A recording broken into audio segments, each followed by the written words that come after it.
Hello everyone. Suppose someone says to me one day, all these books and articles you have written, I have neither the time nor the interest to read them. Give me one thing, just one thing, from your much wanted academic publications that will help me to live a happier life, a less stressful life, a life filled with creativity and meaning. I often think about this request and I don't quite know what to say. I have not been able to solve the riddle of the universe, and thus I cannot tell you with confidence this is the reason why we exist in the first place. Nor have I mastered any spiritual technique which I could offer to you with this declaration. This will certainly make you feel at peace with the cosmos.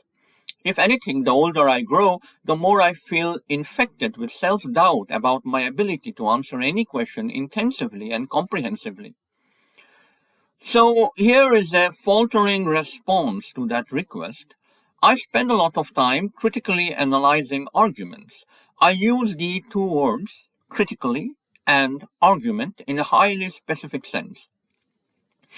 My suggestion is that if we begin to use these two words in this sense, we will be able to overcome certain types of distress that are generated by misunderstanding or caricature in everyday conversational settings. So, what is this highly specific sense? To have an argument with someone is not equivalent to trying to establish that this person is irrational or stupid. Rather, it is to carefully lay out a series of evidence based claims which are interconnected through chains of reasoning. To discover the pattern holding together these chains of reasoning is a quasi archaeological enterprise, and this enterprise is a critical inquiry.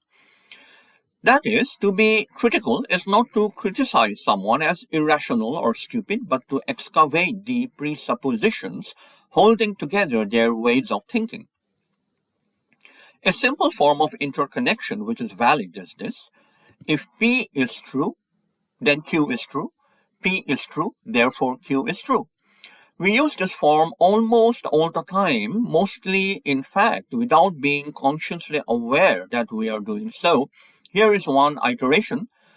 If the sun is shining, then we will go on a picnic. The sun is indeed shining, therefore we will go on a picnic. This form would have many other iterations in our everyday lives, whether at home or at work. However, sometimes our processes of reasoning may not operate in conformity to this form. We may not even realize that we are trying to argue in this way, which is not valid. If P is true, then Q is true. Q is true, therefore P is true. That something has gone wrong here can be noticed with respect to this iteration. If God has created us, then we exist right now. We indeed exist right now, therefore God has created us. Even if we are theists, that is, hold a worldview in which there is a transcendental source of being, goodness, and beauty, we may agree that something has gone wrong here. To put it bluntly, this argument is too easy. At a single stroke, it would make non-belief in God a logical contradiction. Now, our everyday conversations do not appear in this neat schematic form. We say something, we pause, we tell a joke, our attention is distracted by the music playing in the background, we turn to watch the birds on the green tree, and we return to the discussion. In this processive engagement, we may not realize that we are saying something that is not consistent with what we said 5 minutes ago. This is why I characterize the inquiry into the form of reasoning as quasi-archaeological, just as an archaeologist undergoes a methodical training to carefully excavate multiply sedimented layers. One can be trained to dig into what one is hearing in a conversation or reading in a book and reconstruct the argument in one's mind's eye, in one's conceptual space. If I give you 500 grams of coffee beans and ask you to give me 5 milliliters of espresso coffee, that technique of distillation would be the equivalent of a quasi-archaeological inquiry into the form of reasoning. Now, this iteration is valid.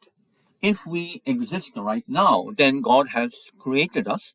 We exist right now, therefore God has created us. This time, the dispute is not over the form of reasoning, rather it is over the phrase God has created us, which raises two questions of mind-boggling complexity. What is the concept of God? And what is the concept of creation? What I mean by the words God and creation may not be congruent with what you mean by these words. So that even though we agree that the form of argumentation is valid, we may disagree over what this form of argumentation does succeed in delivering. Such examples can be multiplied. Equality, justice, art, democracy, and so on are all examples of what are called essentially contested concepts. In short, we can disagree with someone in at least one of these two ways. A, we may claim that they are not using a proper form of reasoning, and B, we may claim that they are not using a concept in the right way. Sometimes, of course, we can disagree with someone in both of these ways. What all this means is that even if we disagree with someone over their use of a certain concept, justice or democracy or art or God, we may agree that at least they are reasoning in the proper way. And if we agree that they are indeed reasoning in the proper way, this endorsement embodies a form of respect for them, cognitive respect, let's say. In other words, we may have a disagreement, a fundamental disagreement at that, over the basic premises, and yet recognize someone else as a fellow human mind that is working out some trajectories in conceptual space. In short, if we can learn to distinguish between A and B, which I outlined just a while ago, we will be less likely to caricature or distort what other people are saying and cultivate some measure of critical empathy for their viewpoints. So I suggest that if we begin to use the words critically and argue in the senses that I have outlined, our conversations will become less stressful, less distressful, less antagonistic.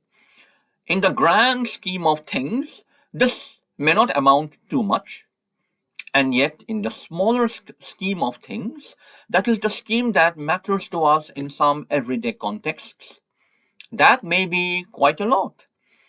And that may be quite a lot because when we do move sooner or later to the grand scheme of things, this quest for precision reminds us that we cannot win the revolution through a bad argument.